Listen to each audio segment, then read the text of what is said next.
Good morning, everyone, and thank you for joining us. 2026 will mark the 250th anniversary of the founding of our great nation. In honor and in lead up to that event, Florida is going to be hosting today is the first of many events.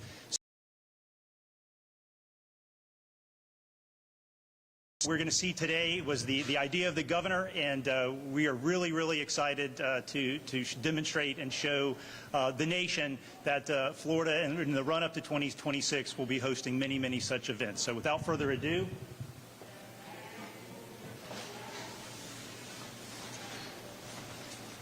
yeah.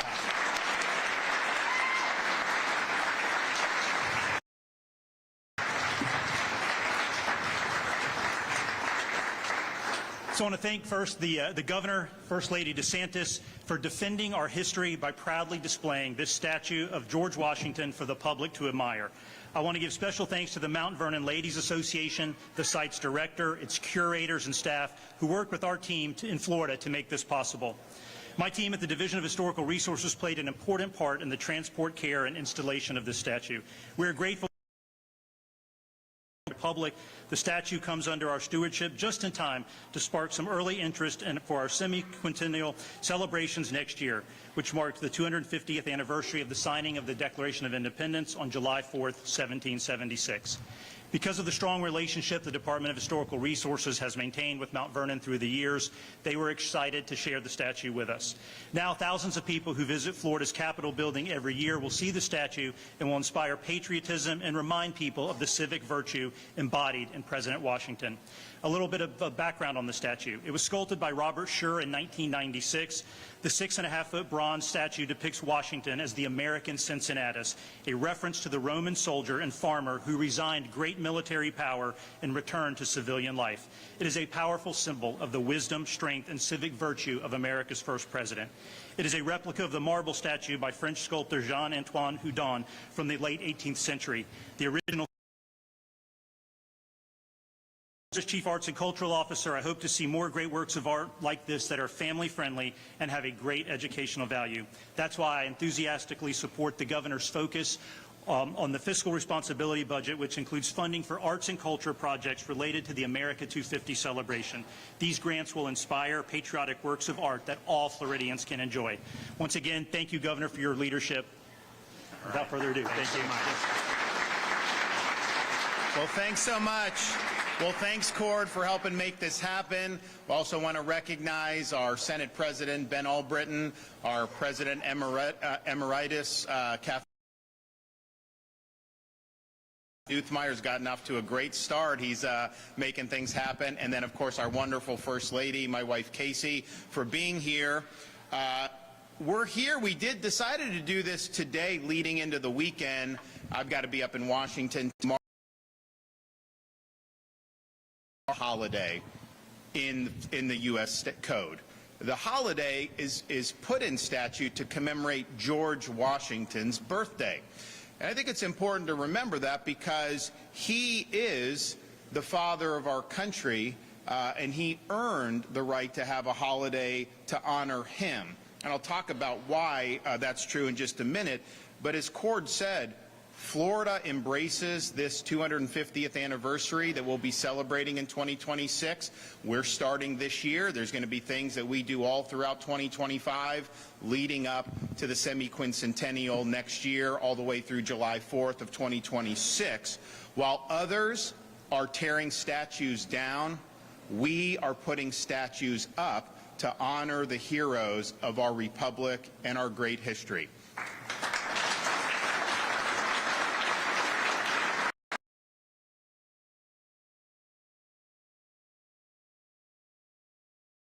I also want to thank Gay Gaines from down in Palm Beach, a great friend of ours, very passionate about our history. She's been on the Mount Vernon board for a long time and helped arrange this, and so we'll be having this for what, a year, I guess, we'll have here in Florida Capitol for people to be able to do. Now, Washington is a unique figure in American history, and he's almost He's ubiquitous because Washington, D.C. is named after him. There's a state named after him. We have a county in Florida named after him. Many other states have things named after him. But it's almost as if it's been sanitized as just Washington means the capital or America or whatever, without reflecting on what really made him great. And it's often remarked, and it's true, as a military general, he obviously engineered an important victory, but he is not regarded as a great military level of some of the greatest generals in history. As a political theorist, that really wasn't his cup of tea. He's not somebody that probably could have written the Declaration of Independence the way Jefferson did, or helped structure the Constitution the way James Madison did. He was not somebody that was known necessarily for policies, even as a president. He was not somebody like Alexander Hamilton, who could crank out a report on manufacturers and show a dynamic speaker. He was reserved. He was quiet. You know, he probably wouldn't be viable in today's over accomplishment, and yet we've never seen anybody like him. And why is that? It's because Washington exemplified leadership, he exemplified civic virtue, and he had character on founding the country, but keeping the new republic together in those early formative years. And yes, the Revolutionary War was one of the most improbable victories in all of human history. Britain was the most powerful nation on earth. Not only were the colonists not terribly powerful, they only had about a third of the colonists who were even supporting the revolution. A third were opposed, and a third were sitting on the fence, as we see throughout history. Many people sit on the fence. And so it was really through force of will, through grit, through determination, going through some really, really difficult times that Washington was able to lead our then new country to victory. And it almost got derailed right at the beginning. There was a situation, a lot of the military officers were not happy with the lack of compensation. They were in Newburgh, New York, and there was a conspiracy to basically subvert the fledgling republic, install a military dictatorship so that the military could be taken care of. And word got to Washington that this was afoot, and if that had been something that Washington had embraced, it probably would have been successful. But that was not why Washington sacrificed.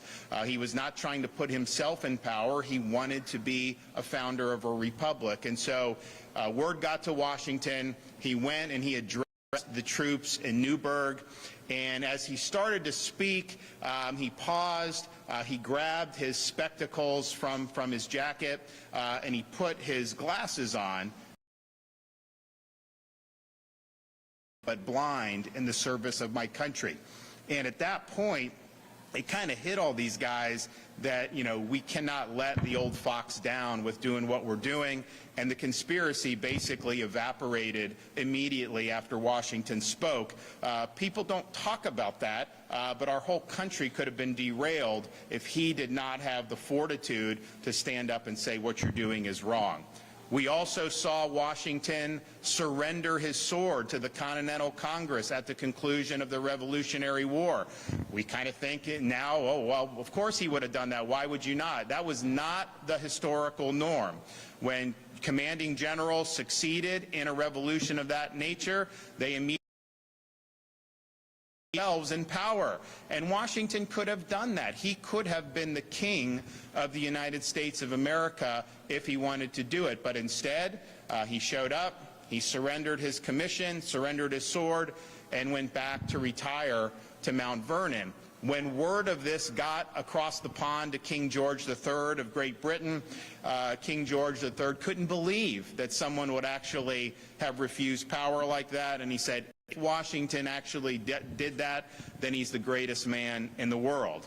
We also saw the Republic struggling in its early years. We had an Articles of Confederation. There were things that were just running asunder. There was different types of civil unrest that caused a lot of problems. And so there was a movement to establish a federal constitution. And of course they met in Philadelphia in 1787 and hammered this out, and it was ratified the next year.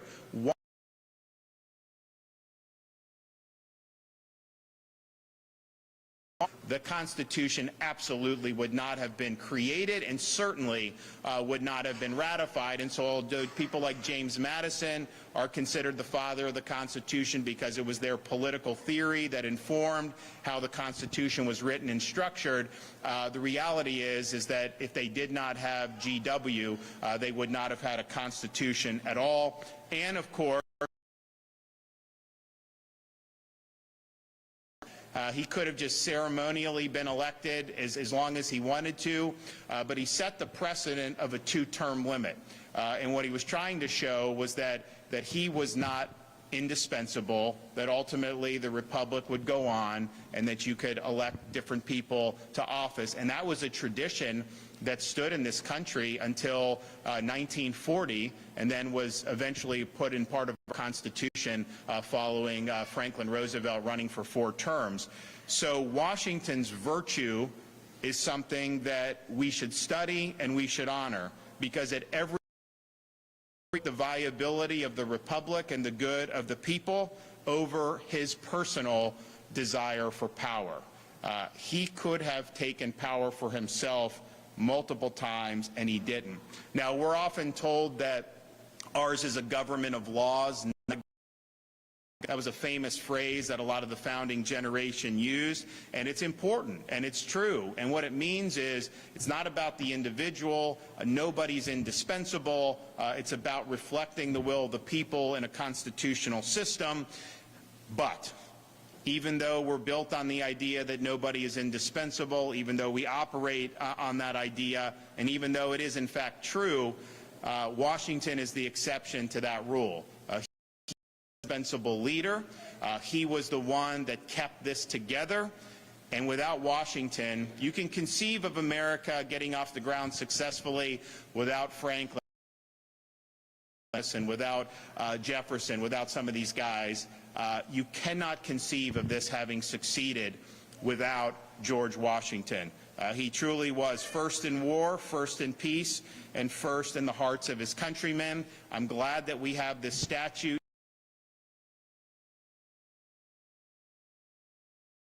for the next year, year and a half, to study the folks who were involved in creating and founding the United States of America. And although we celebrate the July 4th, 1776 of the signing of the Declaration of Independence, and we say that's when America announced independence, we didn't actually achieve the independence until we won the war, and we didn't solidify that independence until we created a Constitution